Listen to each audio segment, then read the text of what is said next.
This is Comic Geek Speak, episode 1571, Previews!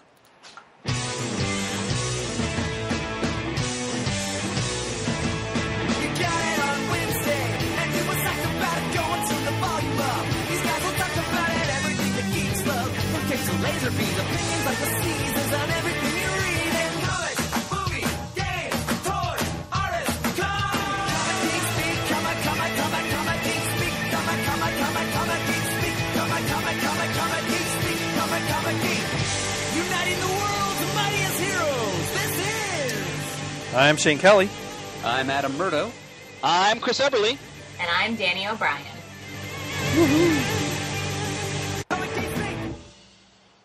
All right.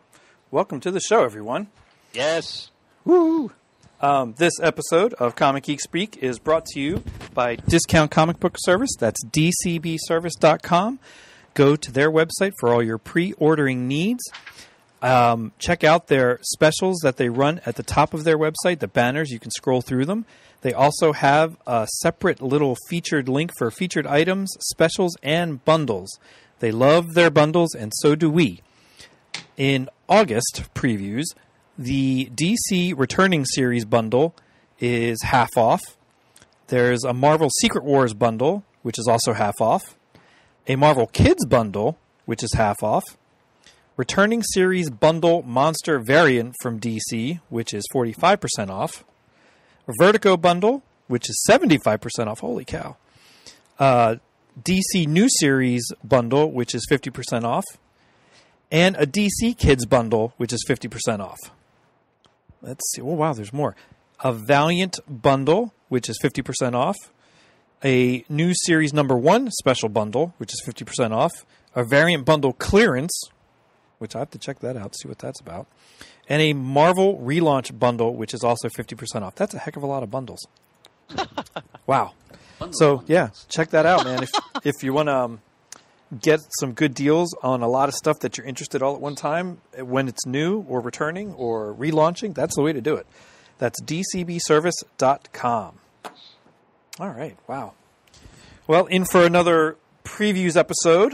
Indeed. This is stuff that will ship in October from the August previews. Mm-hmm. But first, a little featurette from our own Chris Eberly, who dared the extreme hazards of watching the new Fantastic Four movie. I think I'm safe in saying that. It's yes. Sherbacher Hazmat Suit, Chris, and tell us. Thank you, brothers and sister. By the way, I want to compliment our Miss Danielle O'Brien on elegantly drinking wine while we are recording. Well done. I don't know what you're talking about. It's been a day. And all I have is a Dunkin' Donuts iced coffee. Don't you have hard liquor on that table, though? I do, but I have to drive home. Fair enough. I'm all right. home. You are home. Now, let me preface for a moment. I always had a hunch, as we all did, the FF film would not be, shall we say, in the upper tier of comic book adaptations specifically, and just good movies in general. But I was in Pittsburgh this past weekend with my dear friend Ryan, who we all know, and we're visiting my equally dear friend Dan, who lives out there, has been on the show a few times. We did our Spider-Man spotlights. Sure. And just for laughs, we went on Rotten Tomatoes, and we were reading the reviews. Now, when we saw that, let's say regular moviegoers gave the film a 32%. Oy. And then film critics gave it a 9%. Oy. Wow. Right? I looked at you, they said, we have to go see this right now. Because, I mean, I had a hunch based on the clips I was seeing and sort of scuttlebutt I was hearing. The film was not going to be very good, but those reviews were so devastating. I felt I had to go see this movie to see if it really was as wretched as was being portrayed on Rotten Tomatoes and some other reviews we read at that time. So the three of us went this past Friday evening, August 7th, the opening day, and on the outskirts of Pittsburgh, we went to see the film. Now, I want to preface, none of you or nobody listening needs to see this movie. That is not necessary. They spend $122 million on this film. Wow. I believe its first weekend, I think Ryan looked it up, it grossed about $27 million. Yeah, I was going to say, I think it's $27 million. Now, that $122 million could have probably fed a lot of people in a third world nation. And that's one of the things I thought about when I was watching this train wreck. Now, Couple comments. Again, I'll do my frickin' swear right now because, as Murd mentioned online, there's no way in hell we're dignifying this movie with a review episode. That's not happening because it's not worth it. No. Trust me. It's 0 out of 5 right off the bat. This was a cynical attempt by Fox to retain the copyright license for the Fantastic Four property. There's no question about it. And in doing so, they pretty much destroy the FF as a viable film property, probably for years to come. Slash and burn. Exactly. This was essentially so. It's like someone took the name Fantastic Four and the concept of the powers, the 4 power sets, and then applied it to some other movie. Everything you would expect in a Fantastic Four film was not in this movie. So the family sense, the humor, sort of the cosmic scope and grandeur. It's completely missing from this film. It's missing to the point that there is no chemistry between any of the main characters whatsoever. Ben Grimm doesn't crack one joke in the entire film. Jeez. In fact, before he becomes the Thing, he's basically mumbling his lines. He has zero personality. There is no sense of the good-natured relationship between him and Reed or him and Johnny. There are no jokes between him and Johnny until the very end, and it comes across as mean-spirited because there was no basis for that throughout the entire film. Sue Storm is somehow now a scientific genius, which is totally departing from the character, and she has basically like an emo personality, which is not in keeping with who Sue Storm is at all. The actor who played Reed was atrocious. I've heard he's a good actor, but this is probably just a paycheck film for him. Then it's the only assumption I can make. You'd never believe for a moment that he's a leader. He has zero charisma. This film it's abominable. There's nothing about if you're a fan of the Fantastic Four, even just in a passing sense, you will not recognize anything on this screen. The special effects that came out of 1998. Let's put it this way: the FF films of the previous decade are basically Lawrence of Arabia and Dr. Zhivago compared to this film. Oh wow. Let me say the best for last. Dr. Doom. Now, I could tell from the trailer they're probably not going to get Doom right yet again. That's an understatement. He's like this young prodigy, spoiled brat who's glowering and moody and dark, and he's got a crush on Sue, which is, of course, unrequited. Excuse me.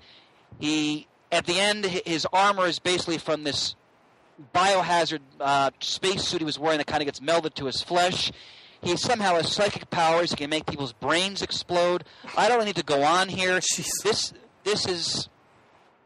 Even if Marvel gets the property back, I think it's too late. I think the damage has been done.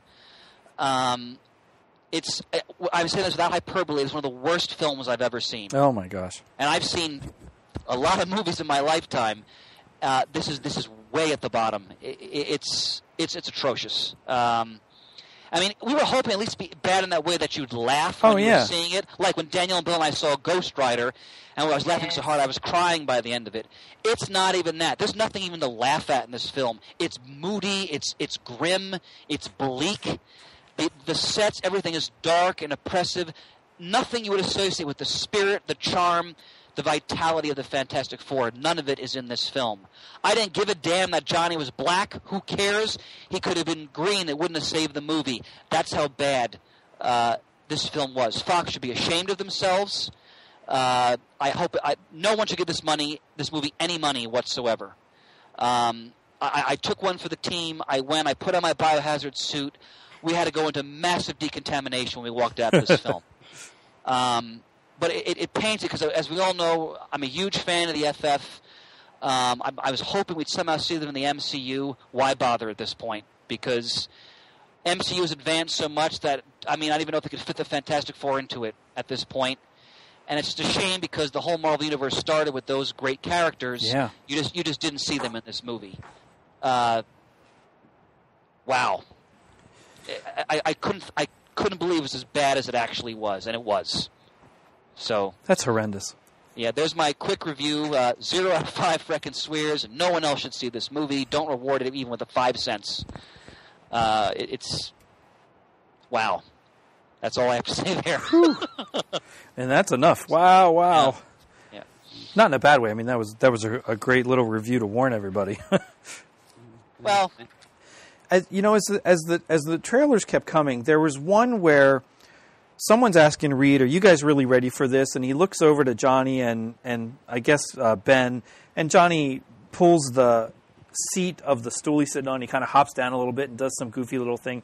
And I thought maybe there's a glimmer of at least a little bit of comedy throughout it where they interact like that. But no, there's no comedy, Shane. There's that's none. terrible. There's so little comedy that at the very end, when they decide they're going to become the Fantastic Four, first of all, you don't believe it because there's no chemistry between the characters. And most criminally of all, they never establish the family dynamic of the four people.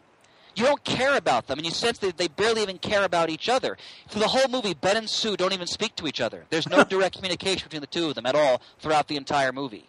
And at the very end, when Johnny takes a pot shot at Ben, it comes across as mean-spirited because there was no basis for their humor at all throughout the entire movie because they never bothered to establish it. Yeah. It's... Ay, ay, ay. It amazes me. Like, I wonder the executives sit across this movie and go, did they think this was good, or was it just a matter of, we've got to keep these rights, let's just put this pile of crap out there?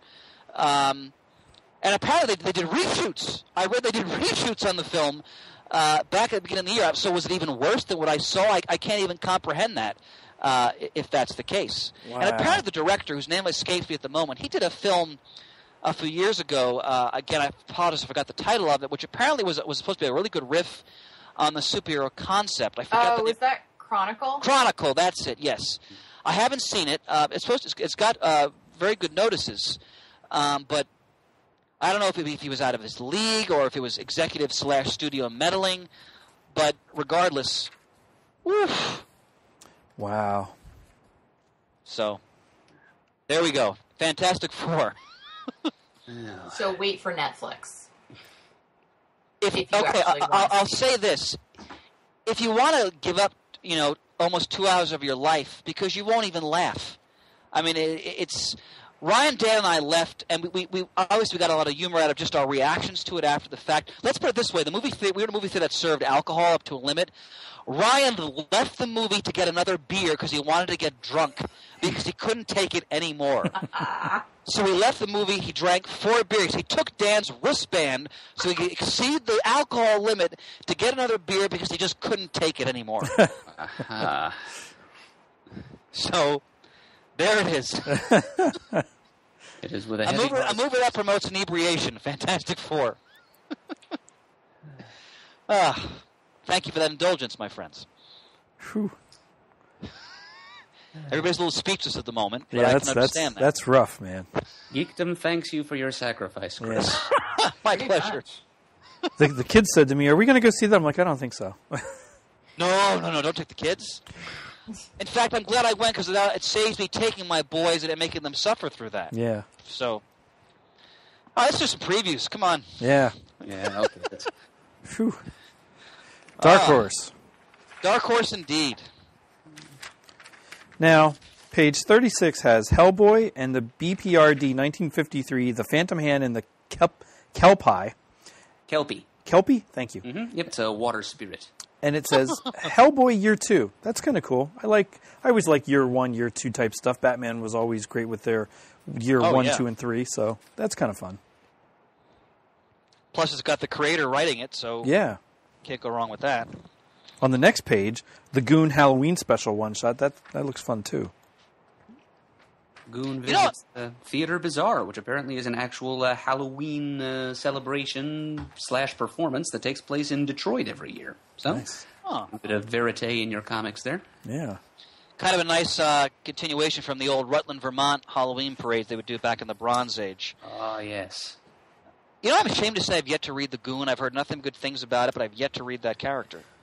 Has anybody read The Goon? I read the first couple trades that we did on the show a long while ago, but that was about all. Yeah, I read the first trade years ago. A few odd issues here and there. Yeah, it's got a distinctive sense of humor. Kind of macabre, but also goofy at the same time. Oh, that's right up my alley. Mm-hmm. Page 49 has something called The Rook. The Rook is back. Bill Dubé's time-traveling adventure classic returns. So here again, yet another time-traveling-centric comic. Not a bad thing. Well, first of all, Paul Gulacy is the artist on that, and the writing is Stephen Grant. Writer is Stephen Grant. So you have two veterans working together here, and that's a good team. And Stephen Grant, you may recall, I think he did the Punisher Circle of Blood miniseries back in the 1980s, if I remember correctly. Okay. And of course, Paul Gulacy is one of my favorite artists. Going back to the Bronze Age, the master of kung fu. So that's a team right there. I just want to point out, as I was flipping through the previews, I guess because this is coming out in October, right? Correct. Does everything just look really, really gross in the previews this month? A little bit. Everything is just gross looking. A little bit. It's a good point, my dear. That's a good point. Everything, like even looking through the Dark Horse section, I'm like, okay, brains, like things getting shot off, organs. I felt like the whole time I was looking through the previews today at lunch, I was like, I was eating lunch going, I'm so grossed out right now. Yeah, But then I realized, oh yeah, it's Halloween month, yeah. so. That But makes still, sense. do they really need to excessively be gross? No, well, I have a really weak stomach for this stuff, so I'm just going to be grossed out by it. I'm going to jump ahead for a moment to page 66. Okay. It's Brian Wood. Now, I don't know anything about the video game here in question. Eve Valkyrie 1 of 4. Superstar writer Brian Wood tells the origin of Ron, founder of the Valkyrie, the deadliest spacefighter pilots in the Eve universe. The series is into Eve Valkyrie, one of the most highly anticipated video games of all time. A groundbreaking virtual reality space dogfighting shooter from the creators of EVE Online. I'd give two hoots about the video game, but if Brian Wood is writing a space adventure, I'm going to read it. Because this is a writer who, so far he's demonstrated to me, but whether it's his current Revolutionary War saga, Rebels, or the Viking saga, Northlanders, or his Conan work, or his tremendous Star Wars book, this guy can basically take on any genre and write the hell out of it. So I'm reading this. Maybe you'll even play the video game. Let's not get ahead of ourselves No, now, that's my never dear. going to happen. Yeah, I wouldn't count on that either. No. I can't even But play it's a Zelda fun that I thought. got years ago. Back on page 54, Rebels number 7 is a standalone one-shot featuring Molly Pitcher. Ah, yes. I guess before the new arc starts. So that's an interesting way to take a break without just having a filler issue, having something of interest in the middle of two arcs. A perfect jumping on point, we're told. Yeah. Yes. And this is, again, thanks for bringing that up, Shane. If you're interested in the American Revolution, you like a good historical comic, or just a powerful drama, that both a war drama and a drama about family and the impact war has on family, this is a magnificent book. I've enjoyed every issue I've read thus far, and I have no doubt this issue will be just as satisfying. And the Molly Pitcher story is always, I mean, most people, even though they know nothing about the Revolution, they've heard about Molly Pitcher and her role in the Battle of Monmouth here in New Jersey. She has a rest stop. Yes, she does have a rest stop. So we'll see what take Wood has on that. Anybody else have anything from Dark Horse? No, Not that's really. about all I had from Dark Horse. Oh, I've got a couple of things. Go ahead. Please, sir. Page 38. First issue of a 4-issue miniseries called Dead Vengeance. Sounds a little bit kooky and creepy, and kind of in the same vein as the aforementioned Eric Powell's The Goon, but it's from Bill Morrison, who is writer and artist, probably best known for his Simpsons work for That's Bombshell. right. Yes. And also produced some art for that Marvel Double Shot miniseries, of which you're so fond, Chris. Oh, yes. Yep, which also appeared that Christopher Priest Doctor Doom story. Yes, it did. Yeah, so here he is doing something very non-Simpsons. It's set in the year 1940, and it follows the adventures of a radio personality who made the mistake of crossing the mob, and as a result spent 10 years pickled in a jar as a sideshow exhibit. So that somebody pulled a Mikhail Tomas on him, you might say, Shane. And so it's his adventure trying to regain his lost memory and figure out what's happened to him and finish what he started in taking down Detroit's Purple Mob. Fun, macabre kind of a period piece. And speaking of period pieces, on page 42, we've got another miniseries, this one called The Steam Man of the Prairie, a giant steampunk, like Wild West-style kaiju fighting robot going up against Martian invaders in the Old West. It's co-written by Joe R. Lansdale, who's done offbeat Western stories before. Some of them like some Jonah Hex tales for DC Vertigo.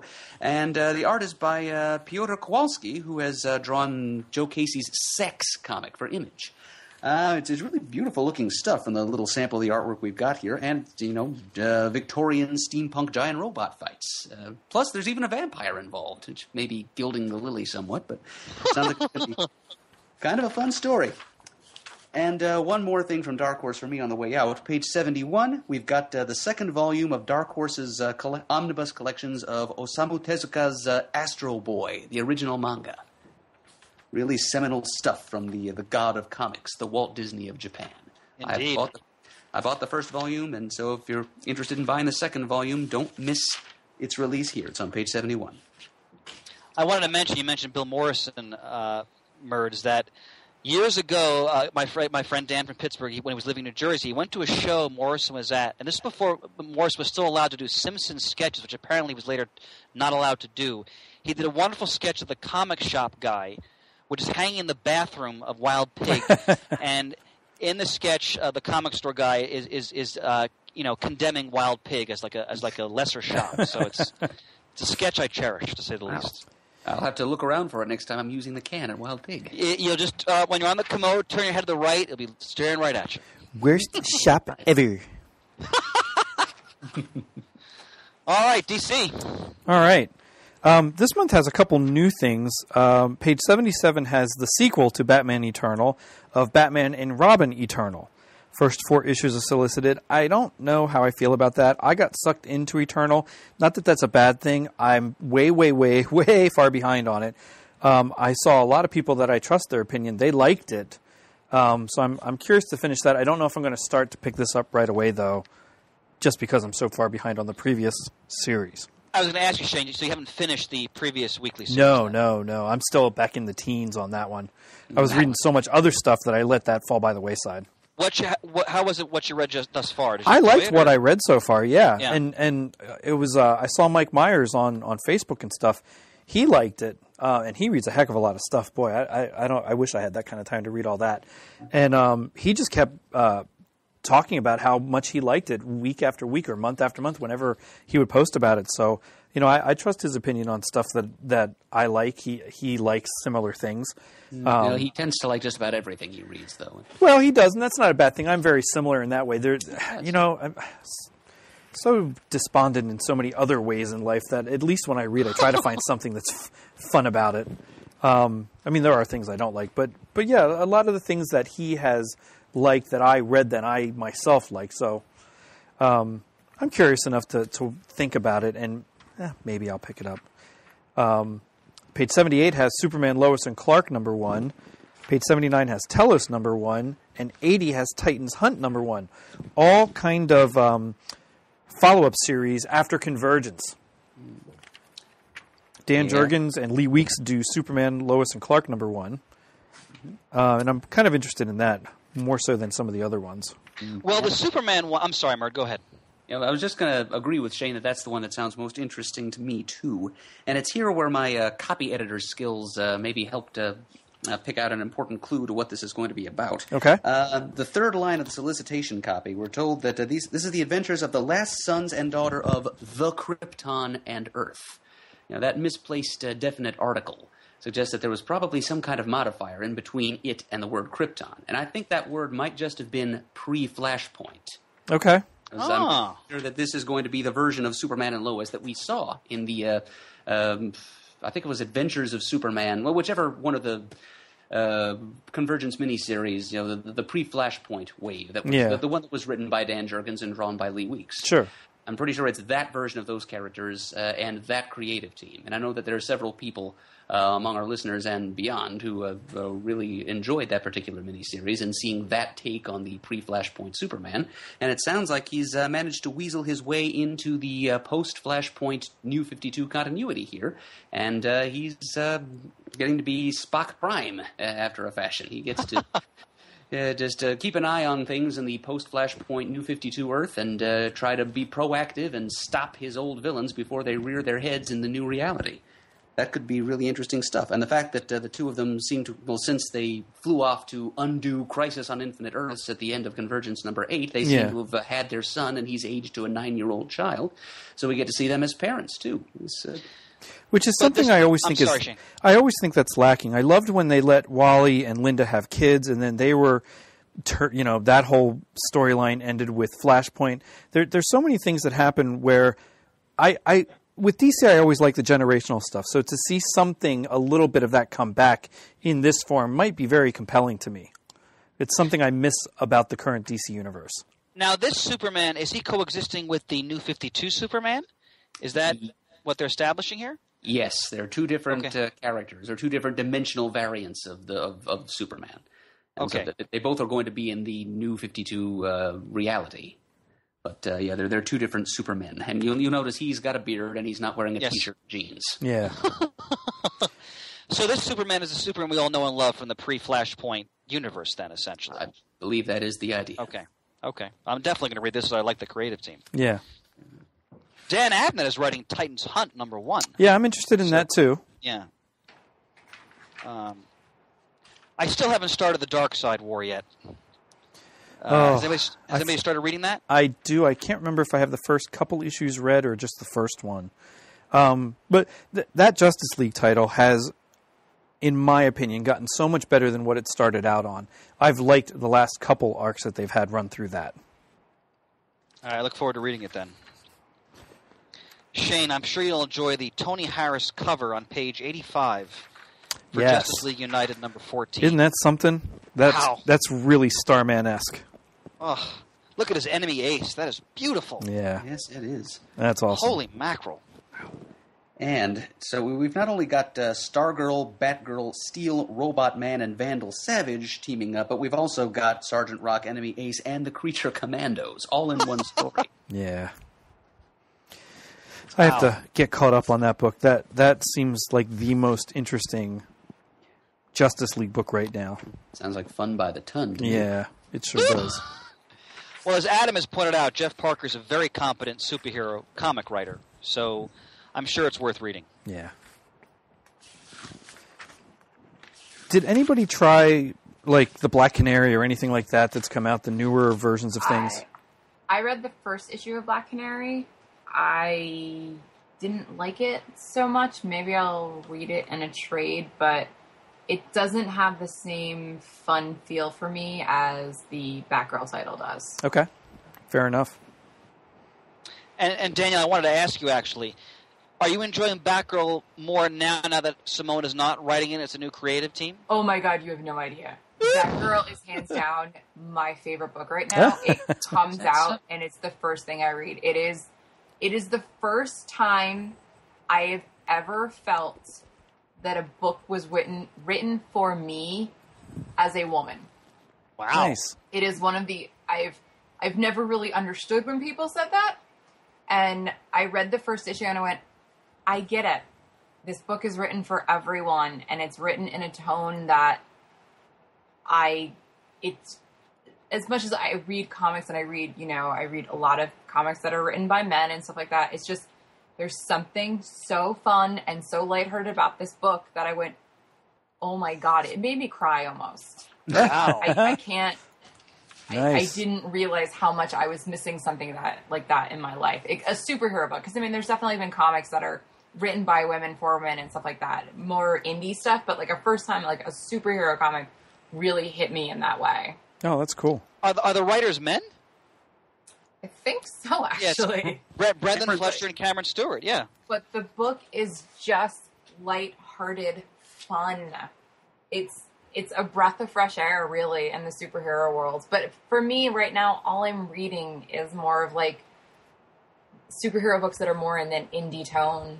You know, the Batgirl, the Ms. Marvel, the Silver Surfer. Like, I'm not hardcore into any of this stuff anymore. Like, I went through the DC section going, I don't know any of this and don't really care about any of it anymore. Yeah. Sadly. Well, now I'm going to definitely pick up Batgirl, because I haven't read it. Oh, my God. It is... hands down, so good. Everyone should be reading it.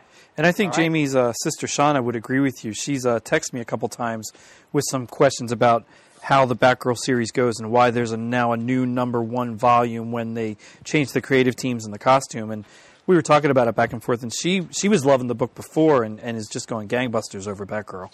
Yeah, I didn't really like it under Simone. I thought it was really dark, and superhero books are so dark lately. It's just really nice. It's refreshing. The book is just absolutely refreshing. That's great. And I kind of wish that the Black Canary book was that way, but the first issue, it didn't really grab me. But I'll try a trade when it comes out to see if maybe if I read it all in one fell swoop, if I feel differently about it. Yeah. Also should say DC's running, again, they always have, lately they've had a variant month, and this month is Monsters variant cover. Flash number 45 is what I noticed. I'm sure there was other ones before that, but Flash 45 has a Halloween dress-up looking cover. Oh, it's adorable. It kind of reminds me of Charlie Brown a little bit. Yeah, it's not scary like everything else. Like on page 102, Action Comics 45, I like the variant cover. It came from Krypton, and a menacing Superman is shooting his heat vision at hapless civilians. Yeah, that's a great classic looking cover. Yeah, Dave Johnson. Yeah. Murray, what do you think? What do you think of this new design for Superman? The crew cut, the T-shirt, and so forth. Can't say I'm into it. Neither am I. Yeah, it was okay for Grant Morrison's flashback initial arc of Action Comics in the early days of New 52 when Superman was getting started. That's good. It's a good thing for a starter costume, but a Superman who has been around as much as he has by this point in the passage of time in the new DC universe, I don't think it's the right costume for the hero that Superman's had an opportunity to become. Now, granted, I haven't been reading the Truth arc, so I don't know what the thinking has been that has brought him to this point. I don't understand the rationale, the in-story explanation for why he's wearing it. I just know I don't like it. I would agree with that, Murd. Talking about costumes, when did Wonder Woman get this lovely, lovely outfit that she's wearing? I think that's more recent as well. Because that is hideous. Wow. Yeah. Is this new? I think that's new since the whole convergence definitely part. Since David Finch started. What is that? Not to be mean, but that's awful. It's a very busy look. I'll definitely give you that. Busy? What? I don't even understand it. It makes no sense. It hurts me. Well, moving on from that. Virtualize back to page 100. The facing leap, and we see that there's going to be another Wonder Woman 77 special. That's cool. Apparently the first one, which we will get around to talking about on an Off the Rack episode. We promise. Apparently it did well enough that they came back and did a second one full of digital-first content, written by Mark Andreyko, art by Various, of the Linda Carter-era TV show Wonder Woman. There's new stories, new material inspired by that old 70s TV show. Nothing wrong with that. Nothing at all. Well, Mark Andreyko is a very good writer. Page 106 and 109 have Bizarro number 5 and Bat-Mite number 5. Now, I say this because I just recently... all right, I'll get to that then. So, Bizarro number 5 and Bat-Mite number 5. I got and read number 1 of each of them just recently, and I like them both a lot. They were a lot of fun. I don't see myself picking them up month to month, though. I do see myself picking them up in a trade, letting the kids read them, all that kind of happy stuff. I thought they were really well done. I just don't know that I'll pick up both of them month to month like that. But they were a lot of fun to read. I'll tell you what, even if I weren't buying Bat-Mite month to month, I would buy issue number 5 because it's got the inferior 5 in it. Nice. That's right. Creation of my late and much missed, one of my heroes and role models in comics, E. Nelson Bridwell. Nelson Bridwell, absolutely. Now, just above that, Bat-Mite number 5 is Batman Beyond number 5, and I also read the first issue of that one. Now, I did not finish Future's End yet, but I was too curious by a comment I had seen about who is in the Bat costume in Batman Beyond, and for my own personal happiness, I'm very happy with how that is turning out. Quite a pleasant surprise, and I'm curious to read Future's End now through the end to see what happens to get this character in here. But I really like that he's there. All right. So, contrary to that, on page 112, what is that? oh, that's the Bat Mecha suit that Yeah. is worn. I haven't read Batman in a while. Well, Yeah, while is it- Superman's running around dressed up like Bibbo, apparently James Gordon is now wearing an armored bat suit. Well, Yeah, why is changed Jim- it, a Bat Mecha outfit. Why is Jim Gordon Batman? Well, So I don't know that we really want to don't know what's going on. spoil what happened at the end of the Batman book before this arc started, which was, I think, Batman number 41. And I'm done with the book for a while at that point. I don't know how long it'll be until I come back to it. But me personally, I have no desire to read a Bat Mecha suit outfit thing. And ladies and gentlemen, this is one of the all-time Batman fans saying that right now. Yeah, that was enough. I have old Batman stories I'd like to reread that I'm going to focus back on. And maybe I'll get caught up on the Batman 66 stuff now, too. Or read something like Gotham Academy. Oh, yeah. It's in Gotham. I have the first 2 issues of that to read. It's fun. Page 116, the wonderful Grayson continues its run. I've enjoyed every issue of this series thoroughly. Seeley and King continue to knock it out of the park. Just a great espionage book with Dick Grayson. Danielle, are you reading this monthly? I am, but I feel as if someone might have forgotten to bring home an issue or two, so I'm probably going to just read it in trade. I have. I've read up through 10, and I agree, Chris. I'm still loving it. Thoroughly Also, did entertaining. anyone read We Are Robin? I read the first 2 issues. I liked it. I did was it not. good? Yeah, well, I like those. Like I was saying, I like the quirky books now. Speaking of Batman 66, am I correct in that I heard they're going to do an animated film with West and Ward's voices? Oh, yes, they are. Okay, I thought I heard that. All right. Yes, do we they know when that's are. coming out? Or I want to say next summer. I mean, that's it's a fantastic concept. it's a long way away, but yeah, I'm loving it. Ugh. Murr, check out page 119, the Sinestro variant. That's cute. Grumpy cat. That is great. And the content of that issue is Sinestro meets Black Adam. So Nice. could be a good team up. Jumping ahead to trades, page 125, The Flash by Jeff Johns, book 1. Now, you recall that a couple of sort of smaller omnibuses of Jeff Johns. No. Let me correct you there. They did one normal size small omnibus, then they did 2 that were too big. But I did get them all. My apologies, sir. I know that's a pet peeve of yours. That is a pet peeve of mine. I saw the first volume of that came out, and I thought, great, they're going to do it just like Starman, and they blew it. Well, here you get issues 164 to 176, and Iron Heights 1 for $24.99 in a softcover. It's a great series. That's one of my all-time favorite Flash runs. Just jumping ahead, and we can jump back, of course. The next page, 127, they're now collecting all of Neil Adams' sort of his Batman work is scattered across various titles, especially in the DC Bronze Age. Excuse me. And they're putting that all on a $75 omnibus. So if you're a Neil Adams fan, although they are putting in Batman Odyssey, which is unfortunate, but otherwise this is great stuff you'll want to check out. I'll have to compare that to what the Neil Adams volumes of Batman that I have from, maybe 10 years ago. See if it corroborates the same stuff, except for like the Batman Odyssey newer stuff. On that same page, we've got Justice League United, the Infinitus Saga in hardcover. This was actually a really good story. It's a team-up between the Legion of Superheroes and the modern-day Justice League United team, with a version of Ultra the Multi-Alien thrown in for good measure. Oh, a favorite of Adams. All right. The bad guy is a new version of the classic Legion villain, the Infinite Man. Very good story. I do recommend it, but I might also recommend that you wait for the soft cover if you're as budget-minded as some of us in this discussion. Yeah. Now, on page 120, just in case you're not one of the million people who has those Robin back issues from the early 1990s, because we can't get rid of them in our bargain bins, you can get the trade here, which is Robin 1 through 4 and Batman 455 to 457. Actually, I'm sorry, Robin Volume 1, 1 through 5, then Robin Volume 2, those miniseries 1 through 4. I wonder if they're going to put in the holocovers, the little holographic God. things that were on them. I could wallpaper my house with that stuff.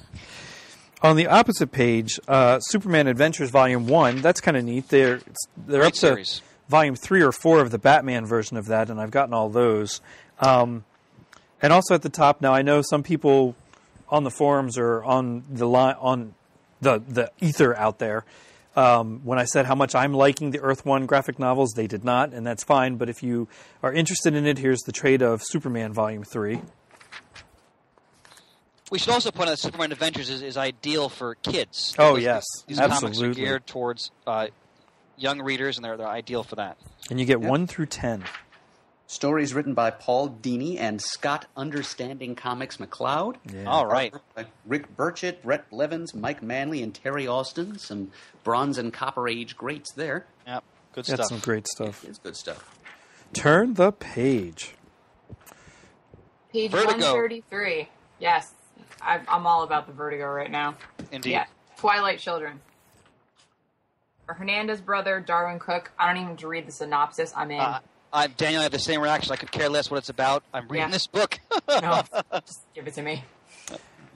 I agree there. Now, I was also talking about the League of Extraordinary Gentlemen Artists Gallery Edition, the graphic Oh, yeah, designs. gotcha. If you're into that, there's DC's next big gallery edition. But yeah, that Twilight Children, that looks awesome. Then on the next page, Survivors Club, which is apparently starring children who are characters in famous horror movie narratives of the 80s. I guess they're going to be kind of thinly veiled for trademark reasons, but sounds like the kid from Poltergeist, maybe the kid from Child's Play. Huh? Well, it's Survivors Club. It's going to be about like a support group for children who survived 1980s horror movies. And there were many of those. Yes, there were. So that's the next thing. Then on the next page after that, we've got Clean Room #1, which is like a psychological and possibly supernatural horror story from the mind of Gail Simone. Now, Danielle, are you down on Gail Simone as a writer in general or just on Batgirl? I don't know. Okay. I didn't really like the Batgirl run so much. I wasn't in love with her Birds of Prey run as much as everyone was. I've That was had my some next of her question. stuff I like it. I'd have to reread it again, but I remember not enjoying it as much. I have Okay. nothing against her. She doesn't wow me as much as other people seem to be wowed by her, which is fine. Different tastes. All right. And then the fourth of our new offerings from Vertigo on page 136, Art Ops #1. Art I'm by excited for this. Oh, Mike Allred. Allred, yes. It I don't think it can help but have a mod 60s feel to it. It's got like a secret agent the content going on here. The Art Operatives, a team who are called in to apprehend characters from famous works of art who have escaped from their canvases. Yeah, that's totally me. And all 4 #1 issues put out by Vertigo this month, we should remind you, if you go to dcbservice.com, you can order them in a bundle for 75% off. That's all crazy. 4 of these #1 issues for a little over $4. That's great. Like 4 for the price of 1, practically. Yeah. On page 141, if you want to see some older work by two of the great writers of the day, the Kid Eternity Deluxe Edition hardcover, written by Grant Morrison, art by Duncan Fegredo. That was a three issues collected there. And then on the bottom, Swamp Thing Darker Genesis, issues 151 to 160 from the long-running Swamp Thing volume, written by Mark Miller. So Art those by should be Phil interesting. Hester, Chris Weston, Phil Jimenez, and Jill Thompson. Wow. Yep. Some real talent there. I want on page 140 the Kitchen trade paperback. That looks interesting. I don't. Oh, that's about Kitchen the women who take over trade. their husband's organized crime group, I believe. Yes, Yeah. totally me too. Irish mop wives in the 70s. Yeah, I'm in. Page 144 and 145 has statue offerings for the upcoming Batman vs. Superman Dawn of Justice. The What next, do people think of that trailer? I only saw it for the first time this past weekend. Ryan showed it to me. I like it a little bit better than the first one. Okay. But I'm still a little bit more skeptical than I am with the Marvel stuff when I see trailers. I for didn't that. realize they were also shoehorning Aquaman into the Oh, movie. yes. And apparently the Flash as well. Yes. Yep. Wow. Everyone's going to be in it. That's It's where I gonna get a little be bit skeptical. Amazing. Well, I'll reserve judgment. I really enjoy Cavill as Superman, so we'll see what they do with that. But Page 146 has more DC animated figures coming out again. I think these are all reissues or re-releases, whatever you want to say. Yeah, resolicits. by the way, I rarely comment on statues, but on page 147, the Green Arrow Black Canary statue, modeled after Cliff Chang's artwork, that is fantastic. Yeah. It's really nice. That's a beautiful statue. It's $250. Got a beautiful price. Yeah, because Yep. it's only $5,200, but that's really nice. Now, on page 149 has DC Comics Icons action figures. Now, there's a cool Harley Quinn one, Superman and Aquaman, and then an Atomica deluxe figure from Forever Evil that comes with a 3-inch Ryan Choi and a 1.5-inch Ray Palmer. That's kind of cool. I think that's kind of cool. Now, Shane, you're not ordering any toys anymore, though, correct? No, not really. No. I mean, you're getting ready for RetroCon. So. Yes, I am. I am in full-blown RetroCon, boy. My room's a disaster. Ready to move on IDW, folks? Absolutely. Sure. One more shout out I'd like to Please, make sir. Please, please. Page 137, CGS Australia, prick up your ears. Astro City number 28 is a self-contained story set in Australia and focusing on Australian heroes and villains. And while it's written by the usual writer Kurt Busiek, the art is by a fair dinkum Australian artist, Gary... I'm going to have to put a quarter in the jar here. Chaloner, I don't know. But anyway, he's Australian. So, there you go. Continues to be, well, the one Vertigo title I buy every month. Astros. All right, to IDW then? Page 151. A Back to the Future comic miniseries written by Bob Gale, John Barber, and Eric Burnham. Art by Brent Schoonover and Dan Schoening. Now, of course, Bob Gale is one of the screenwriters of the original Back to the Future movie. Yep. And he also does some great Daredevil stories in Volume 2 of that character's history I love that we talked that about. So, section. yeah, we did put that in our spotlight. So this should be really fun. I'm looking forward to reading this. And we know Brent Schoonover from many years of CGS shows. I'm very excited to see him on this. Mm-hmm. It looks like a heck of a lot of fun. I have never seen a Back to the Future movie in my life. Oh my God! Bill hasn't either. Wow, Billy boy! that's crazy. Bond with him over our mutual ignorance of Even- a mainstay of popular culture. Even my kids have watched all 3 movies. They had a marathon to do it. They keep popping it in every now and then. They love it. Now, That's- Mert, is that a willful, or you just haven't gotten around to it? No, it's just every time a Back to the Future movie happens to be on television, I always tune in on it midway through. Okay. It's late, and I need to get up early the next morning, and I can't stay up to watch the whole thing. You know, it's not that I don't want to see Back to the Future movies. It's just it's never happened for me, Chris. Okay, all right. One day. The first one's the best. I like the other 2 Absolutely. also, but the first one is the best. Yeah. Meanwhile, I might actually buy this just because Brent's involved. Oh yeah. Page 154, they're doing a graphic novel adaptation of Hunter S. Thompson's Fear and Loathing in Las Vegas. That's interesting. Yeah. The cartooning style here looks like a pretty good fit for the material. Yes, it does. Yeah. Page 156, if you missed out on getting any of the League of Extraordinary Gentlemen Nemo books, here's all 3 of them in a slipcase version. All of which are excellent, by the way. I recommend them. That's good stuff. This month through IDW, they're having artist edition cover variants. So lots of those going around. Shane, I thought of you on page 161. Star Trek 50, the new movie crew meets their mirror universe opposites. Oh, that'll be awesome. That will be awesome. I love Mirror Universe. Yep. I wish they'd do just a whole series of Mirror Universe stuff. Or a movie. God, take that Dark Mirror next-gen graphic novel and put that into a movie or something. Indeed. Whew. Page 162, if you're a G.I. Joe fan. Now, the Larry Hama series, A Real American Hero, which is a continuation of his Marvel series, they're doing a massive event where apparently Cobra is now unleashing their so-called master plan to defeat G.I. Joe. So if you're a fan of G.I. Joe and Larry Hama, you're going to want to pick up Cobra World Order Prelude. I'm going to read it. So. Yeah, I may have to. I've been off G.I. Joe for a while, and going through old toys, I've been clamoring to reread some G.I. Joe.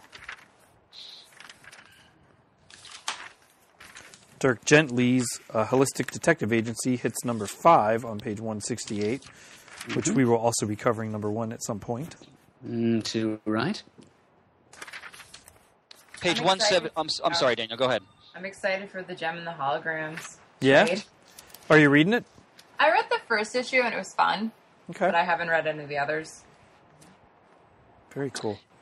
Again, if you're a fan of Artist Edition, page 176, Sam Keith's The Max. Artist Edition. God, I used to love that book. Collects the first 6 issues and some covers. I even That like book never the makes sense. cartoon that they put out of that as well. Yeah, I was gonna say the cartoon never made sense. Yeah. It was None fun, of though. those MTV cartoons made sense. Hey, on Flux, come on. That made no sense. Yet I still watched a it point every to make. time. Oh, let's see. Page 174 has Walt Disney's Comics and Stories 75th Anniversary Special. I haven't read all of them yet, but I'm still getting Uncle Scrooge. I just love DuckTales. I'm interested on page 182, 183. Actually, I'm sorry, page 183, more specific. They're doing collections of fiction house horror stuff. This is pre-code jungle comics, science fiction, and ghost stories.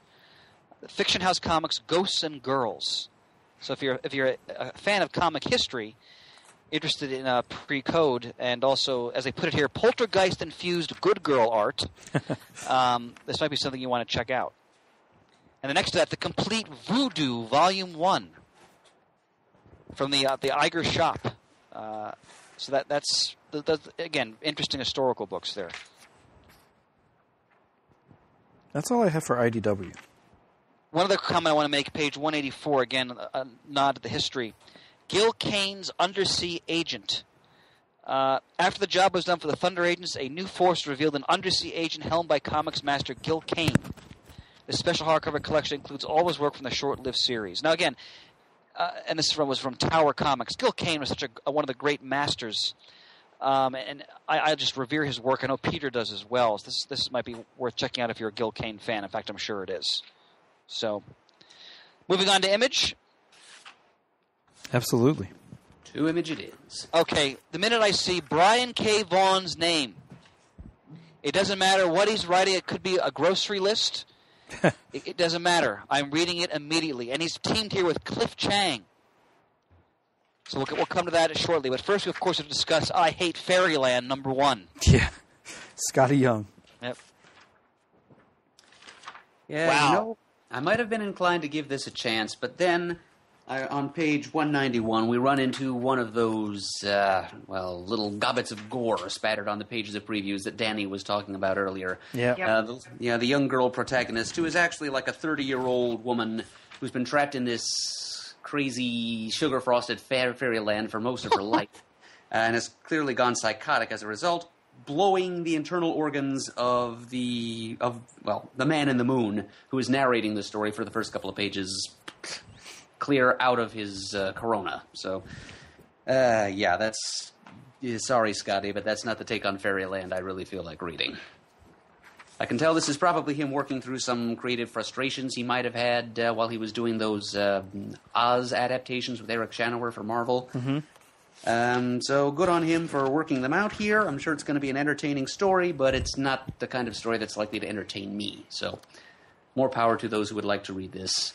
I'm not decrying it or anything. I just don't think I'm going to read it. I'll definitely give it a shot. I love the artwork. It's beautiful. I mean, it's warped, but it's supposed to be. But I love dark takes on any kind of hallowed genre, so hopefully it's done well. But all I care about is the next page, page 192.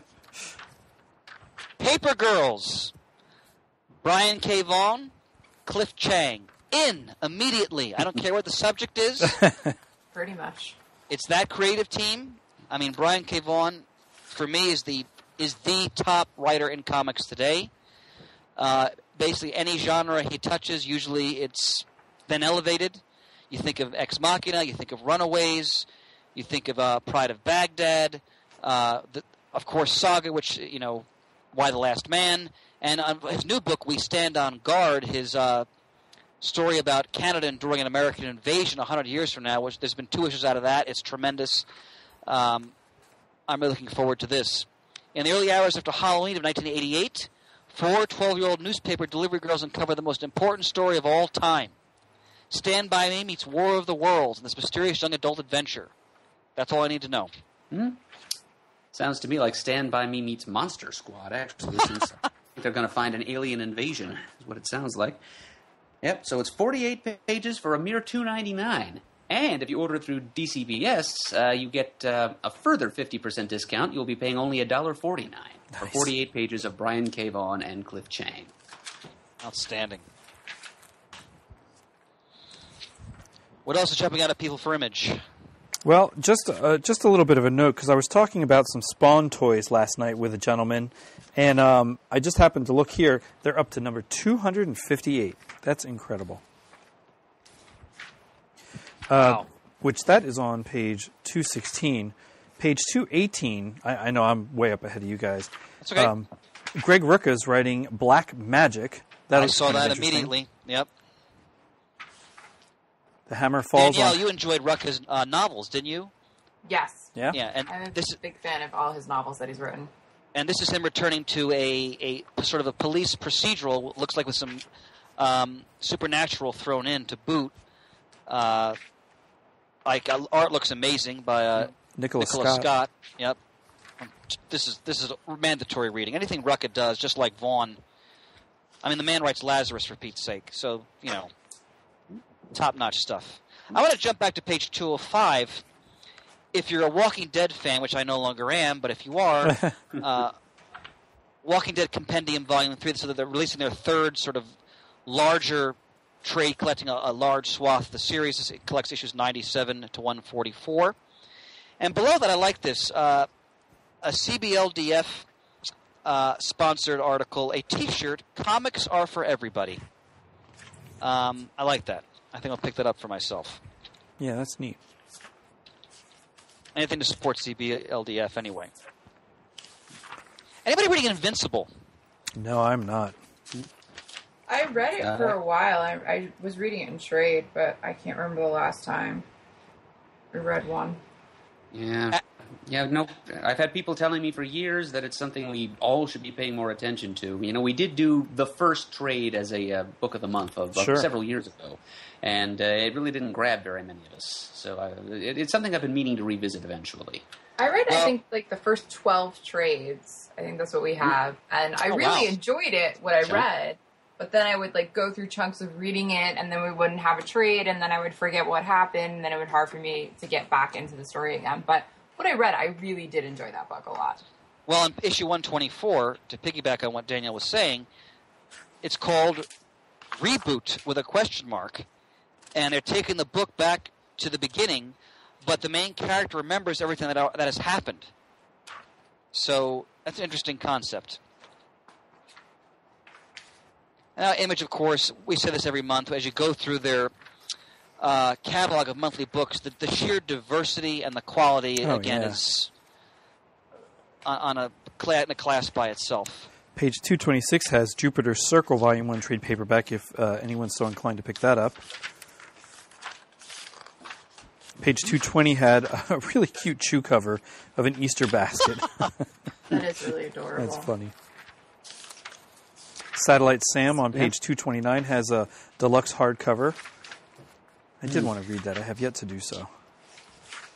That Easter Bunny cover for issue number 51 is the first part of the final arc of Oh, that get series. out. They're Wow. wrapping up. Oh, speaking of final issues, number 2, page 206, Witchblade is coming to an end with its 185th issue.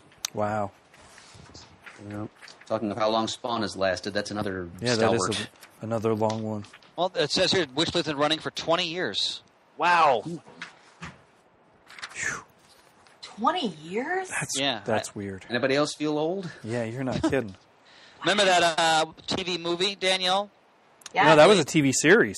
Was it a series? I thought it was just Yeah, a movie. it was. There was a TV movie and a TV series. And fun fact, during Wizard World, I don't know, whatever, I saw the Witchblade movie with the actors and actress Nice. in the crowd.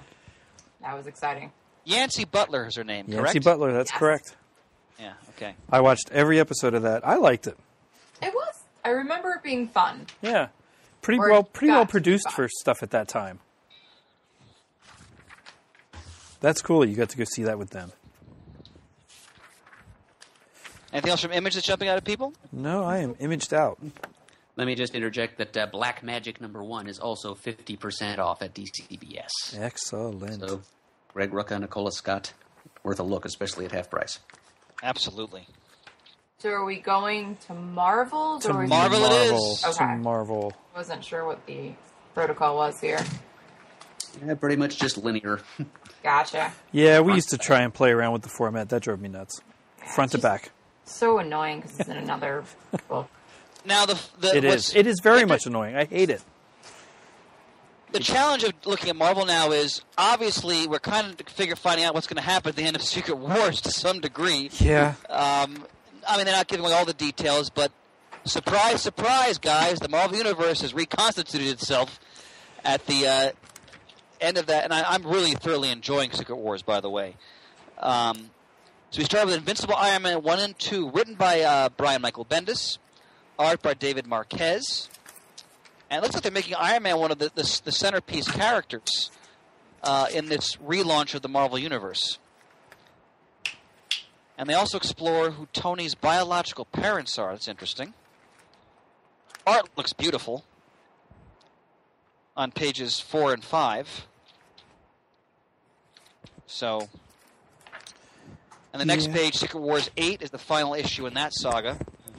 And then isn't there a bunch of pages next that are all the finish off tie-in things for Yes. Secret Wars? Yeah. Okay.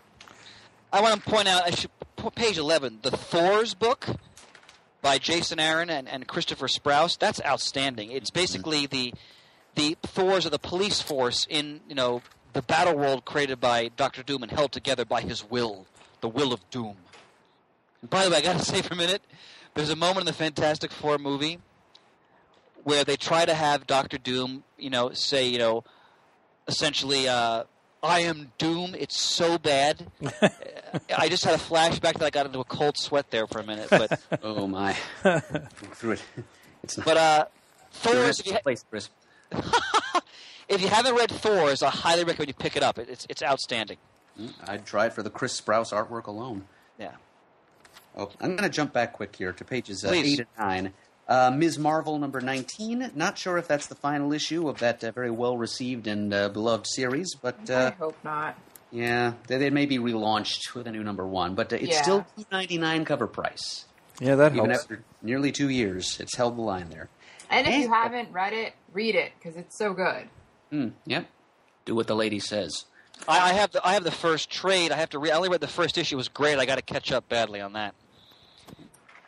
And I'm Shane, I'm sorry, Mert. Go ahead. I apologize.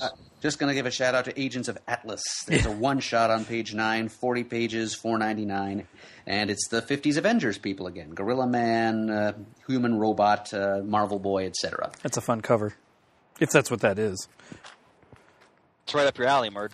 Yep. It's even at a $4.99 price point, I might pick it up just because you don't see the Agents of Atlas that much. Yeah, I think Jamie would have jumped all over that. Shane, you got to love seeing Captain America White on page 20 and 21. Yeah. I'm very excited that that's coming back So am out. I. I'm still a little disgruntled with the first issue containing 0 and 1, but it is what it is. Yeah. I'm kind of boycotting the whole thing as a result of that. I'll buy it in the cheap bins. I was kind of wondering, I can't remember if I ordered it or if I was just going to hold out for the trade or something so it's all together. Jumping ahead to the centerfold, page 24, where they have the all-new, all-different Marvel. Yep. I understand why. It's just hilarious to me how much they're trying to sync this up with the movie, the cinematic universe. What do you mean? Like, the way the Vision is portrayed, Coulson. Coulson's there. The fallout from the Spider-Verse, like Spider-Gwen. Interesting that, Murr, do you think that's Red Wolf? That can't be Red Wolf in the front, right? Well, it could very well be a red wolf. It certainly looks like a wolf's head depicted on his talisman there. It does. That's true, yeah. Could very And well. I guess Steve Rogers remaining old for now. Yeah. Until the movie comes out. Yeah. But we have Ant-Man, Black Panther. This is a great array of characters, though, I must say. I really like all the characters I'm seeing here. There's still a lot of elements here that aren't cinematically derived. A lot of things that don't come with the movies. That they're allowing certain creative directions to persist from before Secret Wars. Well, which I'm not complaining. Don't get me wrong. I just always find that interesting. But again, you got the Black Panther. I'm enjoying Sam Wilson as Captain America. Danielle, you'll be pleased to see Miss Marvel is there. I am. So, and also the female Thor. Another book I'm enjoying thoroughly by Jason Aaron's another one of the great writers in comics today. But it looks like Iron Man again is really the centerpiece character. He's way out in the foreground here. Yeah, he sure is. So, Little fun fact: seeing Ant-Man there. I had taken Matt to see Ant-Man. He loved it. Ben and I had not gone to see it yet, but we were on a little overnight vacation and stopped at a comic store. And he immediately went over to the featured trades, found an Ant-Man one, got it, and read it. Went and saw the movie, and he loved it. excellent. That was a lot of fun. Page 28, Amazing Spider-Man 1 and 2. Again, another one. And Yes, two. again. And like the last Amazing Spider-Man #1, which was, 2.5 years ago, something like that? Yeah. It's 72 pages with lots of backup stories. Dan Slott's the main writer. I always enjoy his work. Honestly, as much as I love Spidey, I haven't kept up with the last iteration before Secret Wars. I mean, I knew didn't about either. Parker Industries and all that. Apparently, it's really taking off in this latest installment. I did for the first 6 issues or so, and then I fell behind. Interesting enough, on the cover, it looks like a new version of the Spider-Mobile Yeah, it does. that he's driving there. Yeah, that is interesting. Yeah. I'll definitely read this because I enjoy Slott's take on Spider-Man. So I get the sense he's going to be probably mentoring Miles Morales, too, I would think. Yeah, I would think so. Page 31 has a new Blade the Hunter. A new Blade, yes. Blade #1. Tim Seeley writing, that's promising. Yeah. Page 32 has The Astonishing Ant-Man #1. Nick Spencer, also a strong writer. Contest of Champions #1. Doctor Strange #1. Holy cow. Let's hold on, pause. This is one of the books I'm most excited about. I think you've got a perfect team here for Doctor Strange. Jason Aaron has proven his chops on writing books like Thor, not to mention his tremendous scalp, all the other great work he's done. And then you have Chris Bacalo on the art. And I think he's a good fit for Doctor Strange. I'm very excited about this book. Doctor Strange, of course, is getting a movie with the incomparable Benedict Cumberbatch in the lead role. Yep. And I hope we're going to see a reissue of, for example, Doctor Strange, The Oath by Brian K. Vaughan, which is one of the all-time great Doctor Strange stories. Yeah, I'd like to read that. Oh, it's magnificent. In fact, the first issue, I think, is going to be one of the Halloween Fest giveaways, which will be at Wild Pick Comics on October 31st. I think you are right. Before we get too much further into these all-new, all-different #1s, I wanted to jump back to page 22 and Please. point out Shield #11, the return of Dominic Fortune, written by series writer Mark Waid and with art by Fortune's creator Howard Chaykin. Nice. Oh, wow. Good pick, Mert. I missed that. Mm-hmm. I did too. I thought it was Kirk. It just looked like Kirk. All right, on page 38, Extraordinary X-Men. All these ones are fatiguing me. X-Men 1 and 2. Yeah. Again, a great writer, Jeff Lemire. I'm not a big fan of Humberto Ramos' artwork. I do enjoy certain characters, like when he does. I think he does a magnificent Green Goblin. But in general, I'm kind of hot and cold on him. But it's Lemire, so I'm sure it's going to be worth reading. It's also just about the only X title Marvel's publishing this month. That's true, Mert. That's true. Which I'm not unhappy about. I could go with some paring down of that again. Yeah, but on the other side of it, there are like 12 different Avengers titles. Yeah. Next Gee, page. I wonder why.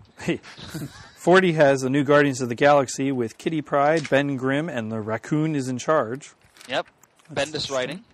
Yeah, so there's a member of the Fantastic Four doing something other than being in the Fantastic Four. Yeah. At least the characters exist. I'd like to say that, again, purely a guess, but if Marvel had any insider knowledge on the quality of the movie I just endured, I can understand why they temporarily brought the title to a close. Again, the damage to the property is probably devastating. Mm-hmm. Radioactive. Yeah. A lot of what-ifs here. Yeah, a lot of what-ifs. Page 46. I love that they actually have a lot of page numbers this month. That's really helpful.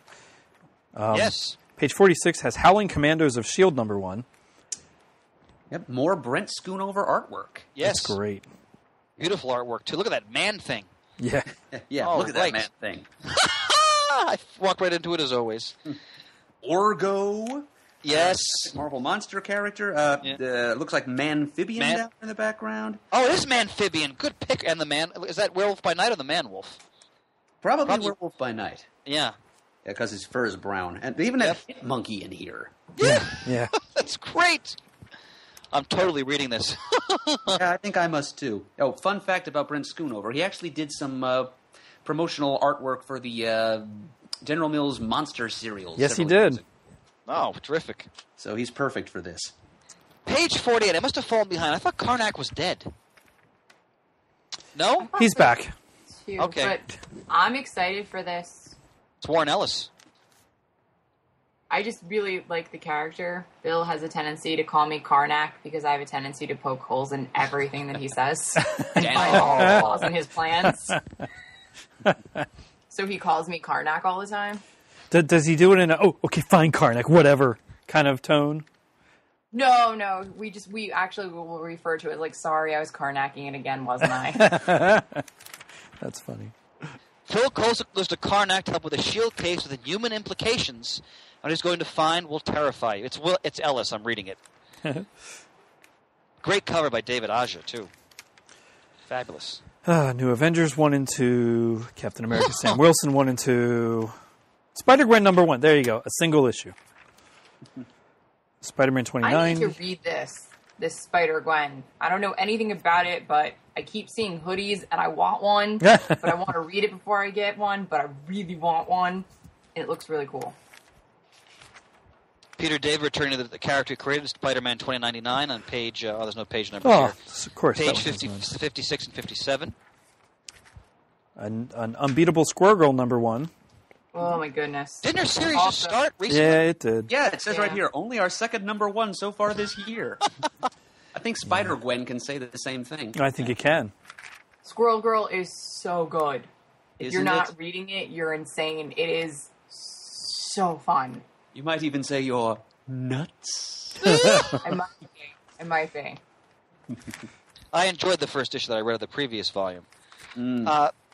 Page 60, Uncanny Avengers 1. Ryan Stegman art, Jerry Dugan, forgive me. Wait, is that Deadpool on the cover? Is he seriously an Avenger now? I guess I have to pay $4.99 to find out, folks. Oy vey. That's just because of his movie. By the way, who saw the Deadpool trailer? I It saw looks amazing. the unrated one. Yeah. Wow. It looks a lot of fun.